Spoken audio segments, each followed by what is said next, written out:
Arkadaşlar merhaba. Bugün yine Türk-Kürt ilişkilerine değineceğiz ve o sorumuzu soracağız. Yani Türkiye ya da iddiamızı Türkiye Kürt sorununu çözemez diye.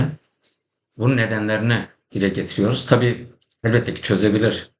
Bu en son tartışma konumuz olacak ama bu şartlarda, bu mantıkla çözemez. Zaten ilk programda söylediğimiz devletin kurumsal ve zihinsel yapısı, ikinci programda belirttiğimiz Türkiye'nin eee 150 yıldır oluşturulmaya çalıştırdığı ulus projesi, yapay ulus projesi ve ulus devlet mekanizması, onun sahada yer bulamaması ama belli bir takım temellerinin oluşmasıyla beraber bunun da siyasal çözümü zorlaştırdığı noktası.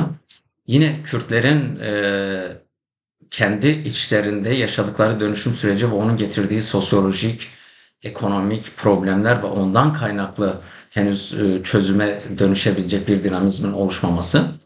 Bugün de Kürt-Türk ilişkilerine biraz daha çok tarihsel bağlamda değineceğiz. Acaba bu çözümü üretebilir mi, üretmez mi ya da hangi dinamikleri barındırıyor? Biraz o noktada bakıp beyin jimnastiği yapmayı deneyelim.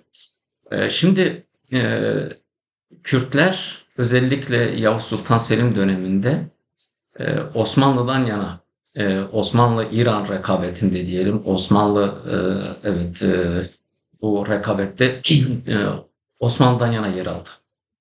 Bunun sebebi Kürtler İran'la iç içeydi.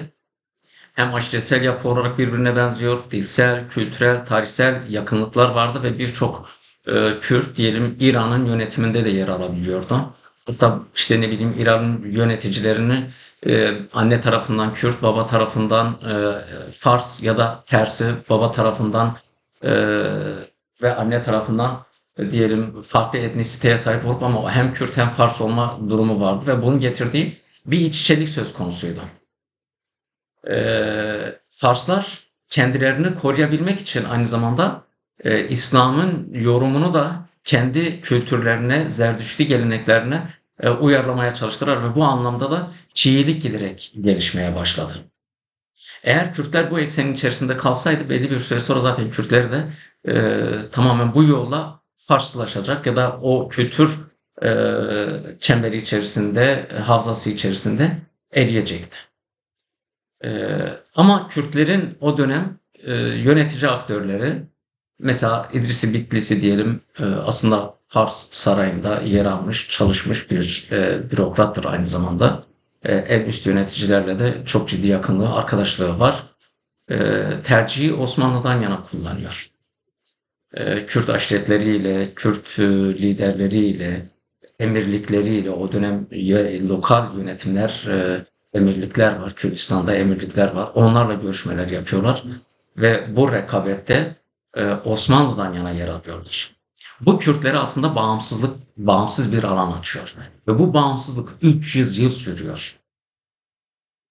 Neden? Bu yolla Kürtler kendilerini Farslardan ayrıştırdılar.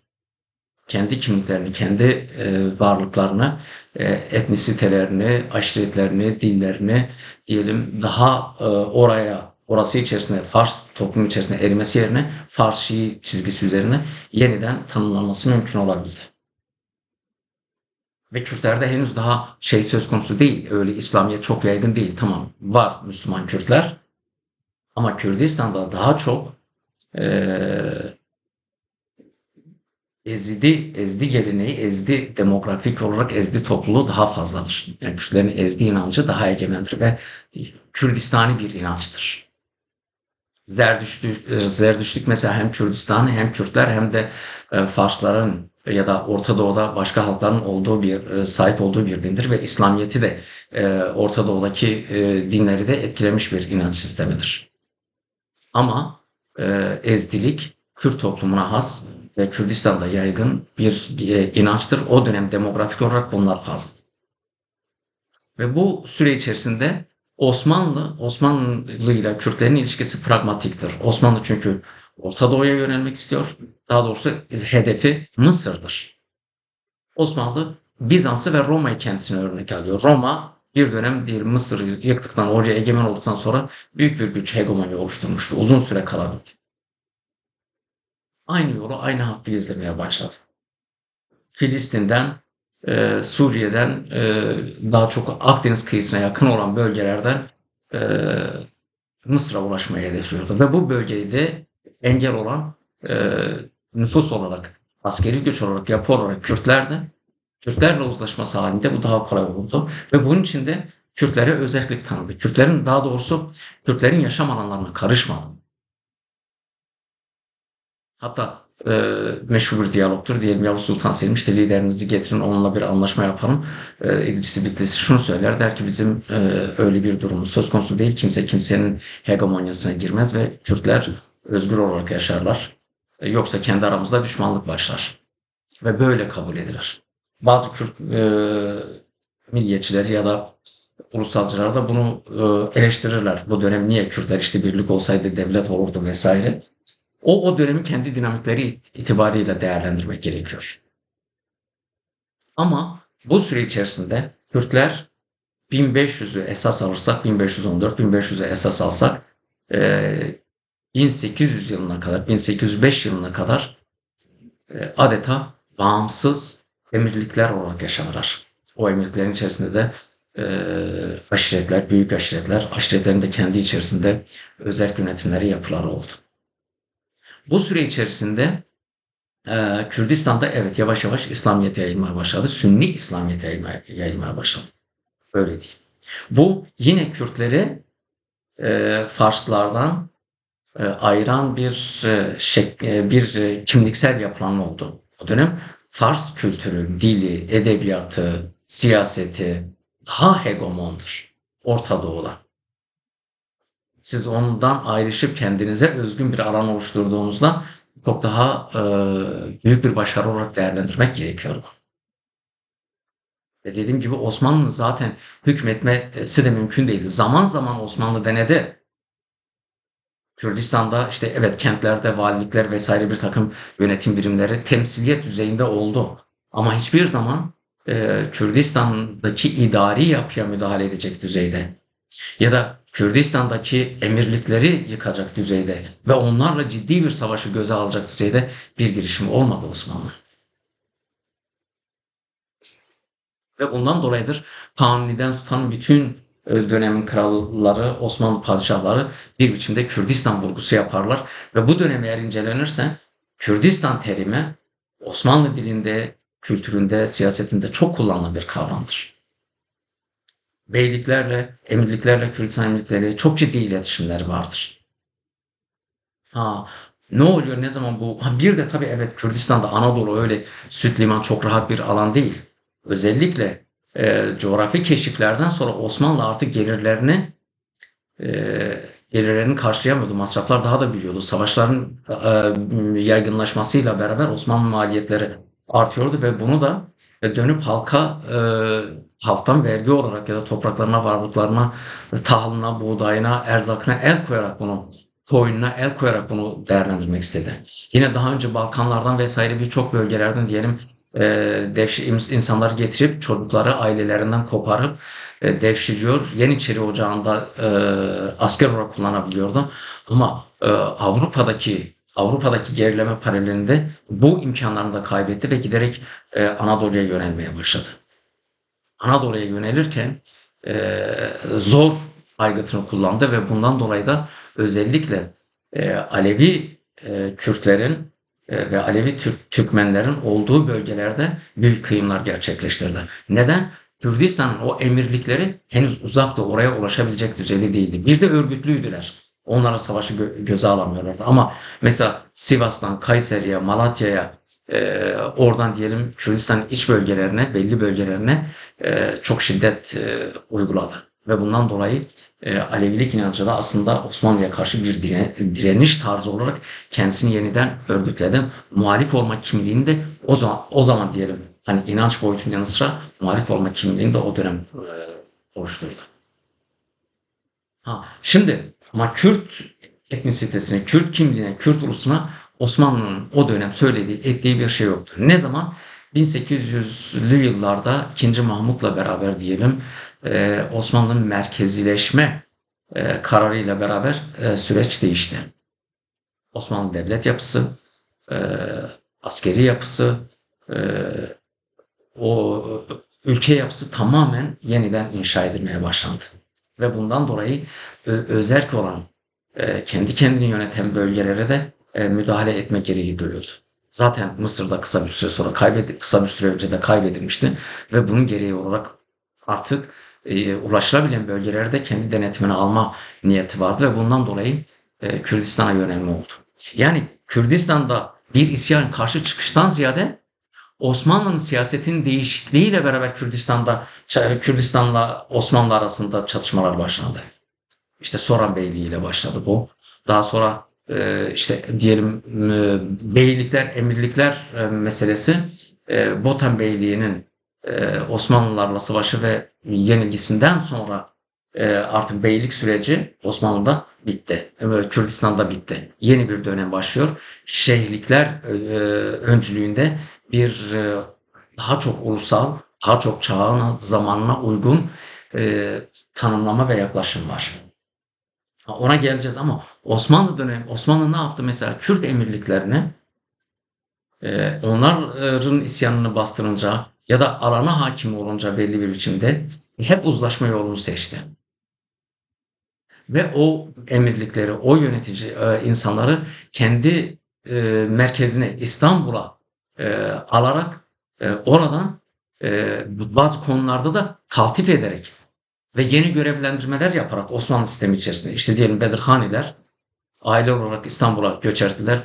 Çoluk, çocuk, eşler, cariyeler vesaire diyelim Osmanlı sistemi neyse Bedirhan Bey'in de öyleydi.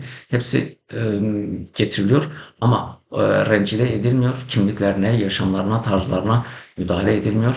E, Kendileri bey olarak yaşadıkları dönemde, emirlik olarak yaşadıkları dönemdeki lükse belki orada da aynı şekilde devam ediyor. Zaten daha sonra çeşitli görevlerde bulunuyor çocukları. Valiliklerden, paşalıklardan, askeri komutalardan ve o aile de kendi içerisinde bölünüyor. Bugün Çınar ailesi, Çınar soyadını taşıyan bölüm Türk milliyetçiliğinin temel tezlerini oluşturan bir aile ve bunlar Kürt. Böyle de bir şey. Ha, sadece dediğim gibi e, emirliklerin son bulmasıyla beraber Kürdistan'da şeyhlikler dönemi başlıyor. Evet, yani giderek o 1500'lerden sonra daha öncesinde de var evet ama İslamiyet Ezidiler arasında da Ezidi Kürtler arasında da Kürdistan Alevi Kürtler arasında da yani genel anlamda Kürdistan coğrafyasında yayılıyor. E, medrese eğitimi çok yaygın biçimde yapılıyor. Kürtçe, Farsça, Arapça bunlar eğitim dili oluyor. Mesela Kürdistan medreselerinde Türkçe eğitim dili değildir. Ve Kürdistan medreselerindeki eğitim daha çok toplumsal meseleler ve doğayla ilgili, fizikle ilgili, matematikle ilgilidir. Çünkü mesela Osmanlı'ya gittiğinizde hukuka, devlet mekanizması için hukukla dinin ilişkisini irdelemeniz gerekiyor. Ya da Arap dünyasına gittiğinizde tefsir konuları daha çok öne çıkıyor. Ama Kürt toplumunda bu kadar sert değil İslamiyet anlayışı. Daha çok insanın yaşamıyla, ahlakıyla ilgili öne çıkan bir din anlayışı var. İbadetten ziyade yaşam tarzıyla ilişkili. Çünkü Zerdüştlük, Ezdelikteki inanç anlayışıyla doğa ilişkisi aynı şekilde oradaki ahlaki tutum İslamiyet üzerinde de devam ettiriliyor. İslam kimliğiyle. Ve ibadet yönü sonradan buna diyelim eklemleniyor bir şekilde. Medreselerde bu eğitim diline dönüşüyor. Ama medreselerde Kürtçe, Farsça, Arapça egemen dillerdir. Eş düzeyli kullanılabiliyor. Bu anlamda dönemin şeyhleri de haliyle çağının gereklerinden, gelişmelerinden de haberdardırlar. Arap dünyasını biliyorlar, Fars dünyasını biliyorlar, Osmanlı dünyasını biliyorlar. Avrupa'dakileri, gelişmeleri takip ediyorlar. Ulusal hareketleri tanıyorlar ve toplumun örgütlendirilmesi gerektiğini dile getiriyorlar. Bu anlamda aşiretlerle görüşmeler yapıyorlar. Toplumla görüşmeler yapıyorlar ve yavaş yavaş ulusal gelişmelerin öncülüğünü kesim yapıyor. Şeyh Ubeydullah Nehri diyelim, onun ayaklanması bunun bir örneğidir ve ama Kürdistan tarihinde çok özgün bir tarafı var.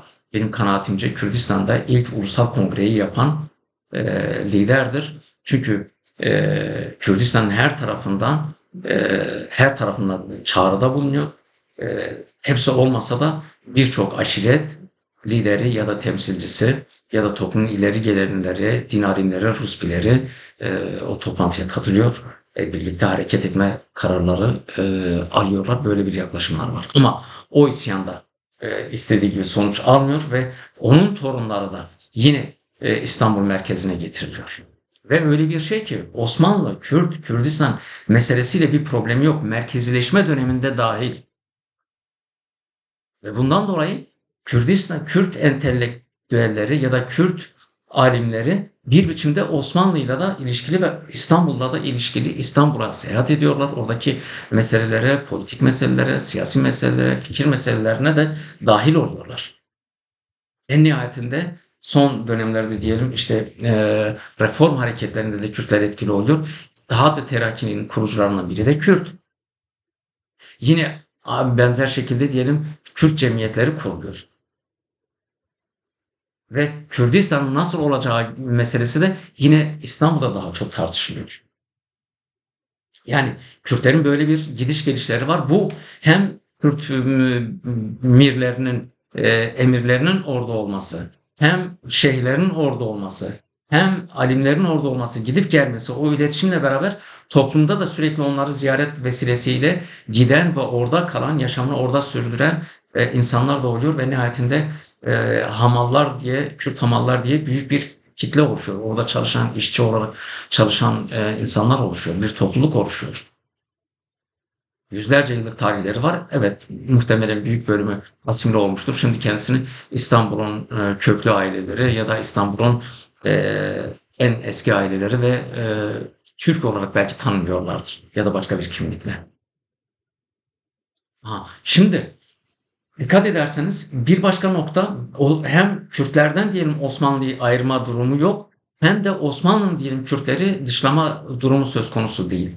Ve bir başka nokta mesela Abdülhamit döneminde pan-İslamizm e, hedefe alınıyor. Çünkü artık Hristiyan dünyasını kaybediyor. Müslümanlık bağlamında yeniden halifeliği canlandırarak İslam dünyasında sıkı bir örgütlenmeye giderek yeniden bir hegemonyasını oluşturma yoluna gitmeye çalışıyor. Böyle bir şey ve bu anlamda da Kürdistan'da da işte Hamidiye alayları dediğimiz mesele bu çerçevede oluşuyor. Yine o Hamidiye alayları oluştururken Osmanlı halen yani Kürtleri çok da sistem dışında görmüyor. Kürtler de kendilerini çok sistemin dışında görmüyor. Ve o alayların içerisinde Alevi Kürtler de var, Sünni Kürtler de var. Ruslara karşı savaş olayı var. İşte öbür tarafta diyelim İran ya da hani Osmanlı'nın korunması gibi bir meselesi var. Osmanlı'nın bekası Kürtlerin de bekası olarak görülür. Mesela bu bir şahsiyet olarak diyelim Said Nursi Ruslara karşı savaşıyor. Esir düşüyor. Daha sonra gidiyor. Başka yollardan, uzun vadelerden geliyor. Yine İstanbul'a ve Türkiye'ye diyelim geliyor. Ve bir başka örneği mesela diyelim evet sonrasında işte Kemalistlerle Türkler arasında çatışmalar yaşanıyor, sorunlar yaşanıyor. Said Nursi o dönem isterse Başarı Kürdistan'a da gidebilir, Rojava Kürdistan'a da gidebilir. Kürtlerin birçoğu diyelim Rojava'ya gidiyor. Oraya da gidebilir ya da Arap ülkelerinden birine de gidebilir. Hani din ehli ve dinin diyelim merkezi bölgelerinden birine gidebilir. Ama Osmanlı'da kalıyor. Daha sonra Kemalistler tarafından sürgün edilmesine rağmen bunu göze alıyor. Sürgünü göze alıyor, yalnızlaşmayı göze alıyor. Ama diğer taraflara Müslümanların olduğu başka ülkelere, coğrafyaya gitmeyi göze almıyor. Öbür taraftan mesela diyelim Şeyh Said isyanına baktığımızda da isyanın temelinde halen devletten kopma, bağımsız bir Kürdistan oluşturma şeyhlerde yok. Evet o İhsan Nuri'lerde ya da diğer Osmanlı'dan kopmuş daha önce asker olanlar oradaki fikri gelişmeler, modern fikri tartışmalar çerçevesinde ulusallığa, bağımsızlığa dair bir takım tartışmalar yapıyorlar. Ama çok güçlü bir fikir değil. Hatta Bedirhaniler de diyelim Mustafa Kemal örneğin Mustafa Kemal Samsun üzerinden Anadolu'ya gitmeye çalışırken Bedirhaniler Malatya üzerinden gitmeye çalışıyorlar. Ve onların gittikleri Kürt beyleriyle yaptıkları tartışmalarda kendilerinin yeniden beyliklerini inşa etme, emirliklerini inşa etme gibi bir yaklaşım var ve bu çok da taraf bulmuyor. Bundan dolayı da çok da toplum içerisinde güç oluşturamıyorlar. Bunlar tabii evet ayrı ayrı tartışmalar ama böyle bir realite var. Fakat Kürtlerin mesela Seyit Rıza'da da göreceğiz ya, Dersim'de de görüyoruz, Şeyh Said'de de görüyoruz. Devletten kopma ve bağımsız bir ülke olma projeksiyonları henüz yok. Tam tersine Kürtlerin daha önce sahip oldukları imtiyazların korunması talebi var. Böyle bir mekanizma var. Fakat realite çok değişmiş. Kemalistler İngilizlerin de desteğiyle beraber yepyeni bir mekanizma oluşturuyorlar. Konjonktürü okuyorlar ve ulus devlet mekanizmasına giriyorlar. Balkanlardan gelen mültecilerin, Müslümanların Türk kimliği üzerinden örgütlendirilmesi, onların bürokraside, askeriyede, yönetim mekanizmalarında yer alması yepyeni bir konjonktür ortaya çıkarıyor. Ve bu konjonktür, bu topluluk Anadolu'daki topluma da, Kürtlere de, Kürdistan'a da yabancıdır. Yavaş yavaş onları da Türkleştirme, işte Türk teorileri geliştirme, ırkçı teoriler geliştirme ve o şekilde hegemon kurmaya çalışıyor ve Kürt isyanlarını bastırırken Kürtleri dağıtma, ilk defa Kürt coğrafyasına hükmetme, Kürtleri dağıtma ve yok etme meselesi. Ama Kürtler bunu okumakta geç kalıyor. Ve kanaatimce halen de bu konuda problemler var. Mesela Başarı Kürdistan halen diyelim Türkiye ile diğer bölgelerden ziyade Türkiye ile daha çok ilişki ekseninde hareket ediyor. PKK ilk çıkış dönemlerinde bağımsız Kürdistan vurgusunuyla diyelim farklı bir çizgiyi çok sert, çok net bir biçimde vurguladı ama 93'ten ki ateşkesle beraber federalizmden özerk yönetime başka formülasyonlarla ama Türkiye için çözümleri esas aldı. Yani olay şu, hani Kürt sorunu peki bu neyi getirdi? Bu neyi getirdi? Neden bu çözümsüz kılıyor? Aslında bakarsanız Kürtler iyi niyetle yaklaşıyor. Devletin makul bir yaklaşımı içerisinde çözüm üretebilecek. Evet Kürtler böyle. Tarihsel olarak bunu besleyen şartlar da var. Ama Türkiye bambaşka bir rotada, bambaşka bir pozisyonda. Özellikle de Ermeni katliamından sonra Türkiye'deki milliyetçilik büyük cesaret aldı. Yani bu Ermeni katliamının yarattığı sosyolojik, psikolojik, ideolojik pozisyonları hiç değerlendirmiyoruz. Bunlar şunu fark etti yani Ermenileri yok edebildiysek evet Kürtlerin sayısı onlardan fazla ama Kürtleri de bir biçimde yok edebiliriz. Zamana oynayarak, isyanlarda bastırarak, bazılarını kriminalize ederek, bazılarını da sistemin içerisine çekerek böyle bir şekilde yaklaştılar. Ve bunda da çok haksız değillerdi. Çünkü Kürtlere ellerini bir uzattıklarında 10 geliyordu Kürtler. Mesela Ağrı isyanında yer alan, Şeyh Said isyanında, Dersim isyanında yer alan isyancılar devlet ne zaman onlara yol açtıysa Türkiye parlamentolarında da yer aldılar. Bürokraside de yer aldılar. İş dünyasında da yer aldılar. Din dünyasında da yer aldılar. Ve devlete kesin bir tavır ortaya koymadılar. Bu devletin elini şöyle rahatlattı. Ben bu sorunu çözmesem de sorun değil. Bu ya da acil değil. Ya da zamanla hepsini işte sistem içerisinde eritirim. Eriteceğim de. Bu şansı devlet, bu fırsatı devlete verdi ve devlet bu konuda kesin siyasi net bir çözüm oluşturmak yerine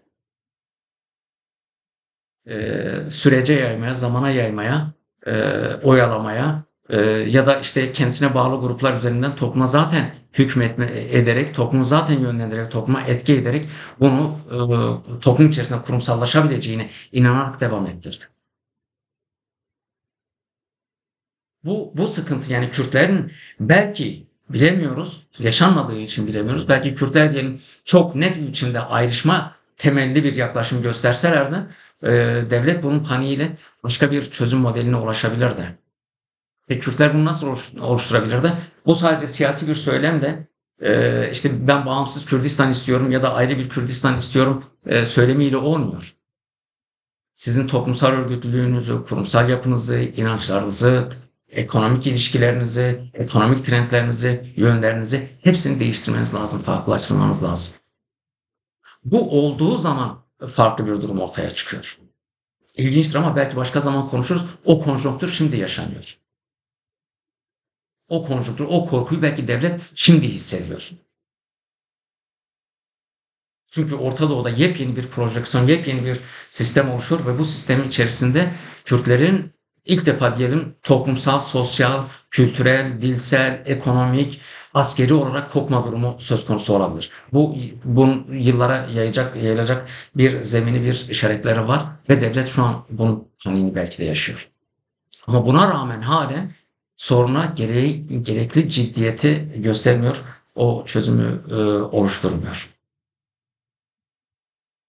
Ve Kürtlerin de belirttiğim gibi o kararsızlığı, devletle bir biçimde diyelim pozisyonunu netleştirememesi, tam tersine oluşan alanlarda yer alması bir iç içeliği getiriyor ve bu siyasal projelerin de şekillenmesini öyle veya böyle olumlu ya da olumsuz etkiliyor.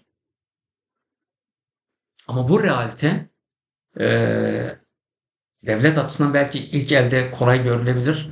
Devleti de çürütüyor Kürt toplumunda. Kazan kazan modeli değil, kaybet kaybet modeli var. Bakın mesela bir şey söyleyeyim. Yani ekonomiyle uğraşanlar bunu bilirler. Türkiye aslında ekonomik olarak da zaten 8 bölgedir, 23 bölgedir, kalkınmada geri kalmış bölgeler vesaire gibisinden Kürdistan'ı tanınıyor. Bildiğimiz 7 coğrafi bölgenin tanımlanması haricinde. Normalde Türkiye federal bir sistem Türkiye için en idealidir. Ekonomik, toplumsal, siyasal hatta coğrafi ve iklimsel nedenlerden dolayı böyledir. Antalya'daki iklim ve ihtiyaçlardan dolayı oluşacak olan idari sistemle eğitim sistemi, mesela yıllık tatil zamanları bile, eğitim periyodu bile örneğin Kars'tan çok farklı olmak zorundadır.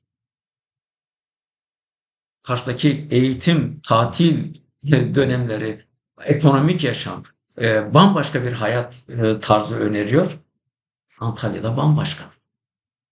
Ve bundan dolayı aynı merkezi idare, Ankara'daki bir idari merkezde ve aynı milli eğitim çerçevesinde, aynı sistemde bu eğitim sürdürülebilir değil.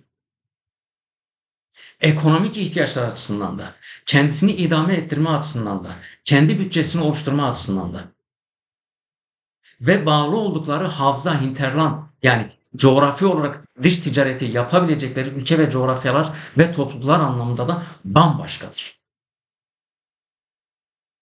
Türkiye'de ekonomiyle ilgili örneğin devlet planlama teşkilatı kurulduğunda ekonomik şartlara göre ya da ihtiyaçlara göre Kürdistan için bölge deniyor. Bölgenin kalkınma projesi bağlamında yani bölgenin işte ekonomik kaynakların değerlendirilmesi, devletin hizmetine sunulması anlamında sömürgeci bir mantıkla söyleyeyim yaklaşım var. Fakat daha sonra diyorlar ki bölge dersek bölge eşittir Kürdistan olur.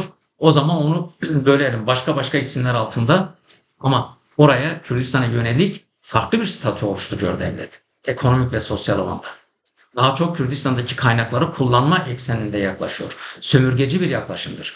Kürdistan'ı inşa etme, geliştirme gibi bir projesi yoktur, söz konusu değildir.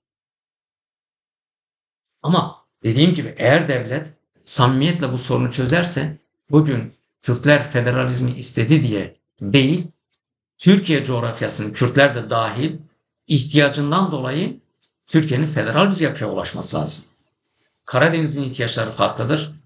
Kürdistan'ın ihtiyaçları farklıdır. Kürtlerin talepleri, ihtiyaçları farklıdır. Trakya'nın farklıdır. Akdeniz'in farklıdır. Anadolu'nun farklıdır. İstanbul'un artık yepyeni tığı biçimiyle bambaşkadır. Ayrı bir şeydir.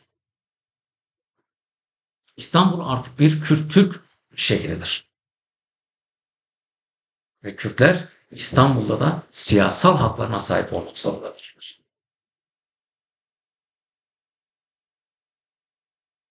Tüm bunların hepsini değerlendirmek gerekiyor. Sorun bu anlamda aslında derindir. Bu derinliği de ortaya çıkaran şudur: demografik yapıdır. Kürt nüfusu büyük bir nüfustur. Nüfus arttı. Ve bu çağda da Kürt nüfusunun geri adım atması söz konusu değil. Her geçen gün kendi kimliğine daha çok sahip çıkacaktır. Kimlik temelli talepler ve onun coğrafyaya yansıması daha çok olacaktır. Bu sadece Kürtlerden kaynaklı bir şey değil. Dünyadaki gelişmeler, teknolojideki gelişmeler, sosyoekonomik alandaki gelişmeler, siyasal alandaki gelişmeler bunu zorunlu kılıyor. Ve buna dair eğer ortak bir çözüm üretilmezse bedeli daha ağır bir biçimde, yani toplumların, her iki toplumda ya da Türkiye'deki bütün etnik grupların ve Kürtlerin de dahil bedelini ağır ödeyecekleri bir sürü problem yaşanabilir. Ya da hepsinden daha beteri, yarı ölü devlet pozisyonuna Türkiye düşebilir. Bakın, Irak yarı ölü devlettir. Artık devlet olması, kendi istikrarını sağlaması mümkün değil. Bu nihai sonucu ancak belki ayrışarak söz konusu olabilir. Her geçen gün de ayrışıyor. Suriye artık ölü bir devlettir. Yeniden Suriye'nin o yapılanması, şekillenmesi, üniter devlet olması, eski haline dönmesi mümkün değil. Rakam sadece Kürtlerden dolayı değil. Kendi içlerindeki şartlar, dinamikler de bunu gerektiriyor. Ve İran da o noktaya gidiyor. Böyle bir noktada Türkiye'nin etkilenmemesi söz konusu olamaz. Yani bırakalım ile Amerika, İsrail, düşman, emperyalizm, kapitalizm, böyle bu beylik lafları bir kenara bırakalım. Hayır. Aksine Kürtlerin demografik şartları, yani diğer parçalardaki Kürtlerin siyasal eğilimleri, toplumsal talepleri Bakur'a da yansıyacaktır. Sadece Kürtlerin mi? İslami olarak da yansıyacaktır. Araplar da var, Azeriler de var, Şiiler de var. Bundan etkileniyor. Kemalistlerin o sahip olduğu o kimlik, o e, yapı artık aşınıyor. Toplum için tutunulacak bir alan olmaktan çıktı, sembolik olmanın ötesinde. Ve bu çağda artık Türkler de kendisini Türk olarak tanımlayan, özellikle Balkanlardan gelen etnik yapılarında kendi kimliklerine dönecekleri, en azından bunun farkına varacakları söz konusu. Osmanlı ve kendi arşivlerini açsa, devlet arşivlerini açsa zaten hemen bugünkü gençler atalarının, dedelerinin kim olduğunu isimlerinden bile çıkarabilirler. Rum olduklarını, Pontus olduklarını, Arnavut olduklarını, Bulgar olduklarını, bunu çok rahatlıkla ortaya çıkarabilecekler, görecekler. Onu bırakalım, artık global soy ağacı şeyleri var, verileri var, dataları var, genetik sistem var vesaire vesaire, bakıyorsunuz. Böyle bir durum ve toplum kendi gerçekliğiyle yüzleşiyor. İşte bu gerçekliği görerekten eğer bir yüzleşme olmazsa maalesef Suriye, İran, Irak vesaire, o örnekler ortaya çıkar. Çünkü eğer bu siyaset toplumun sorunlarını karşılayacak icraata sahip olmazsa içeride de müdahaleye açık hale gelir, dışarıda da müdahaleye açık hale gelir. İç dinamikleriniz güçlü olursa dış dinamiklerin yarattığı dalgalardan kolay sıyırabilirsiniz. Aksi halde o dalgalarda paramparça olursunuz. Böyle bir tehlike her zamankinden daha büyüktür. Ve bu anlamda Türkiye'nin Kürtlerle ilişkisine çok ciddi, samimi, gerçekçi yaklaşması gerekir. Eğer olmazsa bu çıkmaz daha da büyüyecektir, devam edecektir. Ve biraz önce söylediğim, Kürtler de bu çıkmazın bir tarafıdır. Tarihsel perspektif içerisinde halen Türkiye toplumuyla doğru düzgün bir projeksiyon oluşturabilmiş değil. Siyasal, politik, demografik, kültürel, dilsel farklılıkları ve onların oluşması için, onları şekillendirmek için gerekli çabayı gösterebilmiş değil ve bunu Türk toplumuna, Türk siyasetinin önüne bir bariyer olarak koymuş değil. Koyamadığı için de Türk siyaseti nefes alabiliyor. Kürt toplumunda kendi meselesi üzerine yeniden düşünmesi gerekir. Mesela en basit, dil talebini, devletten dil talebi utanılacak bir durumdur. Dilini kullanamıyorsan bu senin problemindir. Okul olup olmaması meselesi değil. O okulu yaratacaksın. Eskiden mesela bizim medrese diyoruz. Medreseler neydi? Köyde bir ev seçiliyordu. O evde gençler gelirdi, eğitimlerini alırlardı. Bimellerin öncülüğünde. Bugün dijital teknoloji sayesinde bambaşka bir boyuttayız. Pazarda Kürtler kendi dillerini kullanabilir. Ekonomide birbirlerini tercih edebilir. Sivil toplum örgütlülüğünde daha farklı çalışmalar yapabilir. Burada da bir sıkıntı var ve o sıkıntılardan dolayı sosyal alanı, ekonomik alanı, kültürel alanı, dilsel alanı, düşünsel alanı örgütleyemediği için farklı farklı merkezlere diyelim ipotek ettirdiği için kendisini oluşturamıyor ve gücünü ortaya çıkaramıyor. Bu da mevcut e, muhafazakar, ırkçı devlet yapısına fırsat veriyor. Böylece bu sorunun her tarafı maalesef çözümsüzlükte pek mahir ama çözüm üretme noktasında hepsi sıkıntılılar. Evet, bugünkü konunun da sonuna geldik. Sizden ricam lütfen bunu paylaşın, abone olun, yorum yapın, düşüncelerinizi paylaşın, eleştirilerinizi, önermelerinizi yapın. Ve başka insanlara da, dostlara, arkadaşlara da bunu özellikle taşırın. Bu tartışmayı biraz daha genişletelim diyorum ve hepinize çok çok teşekkür ediyorum dinleme zahmetinde bulunduğunuz için.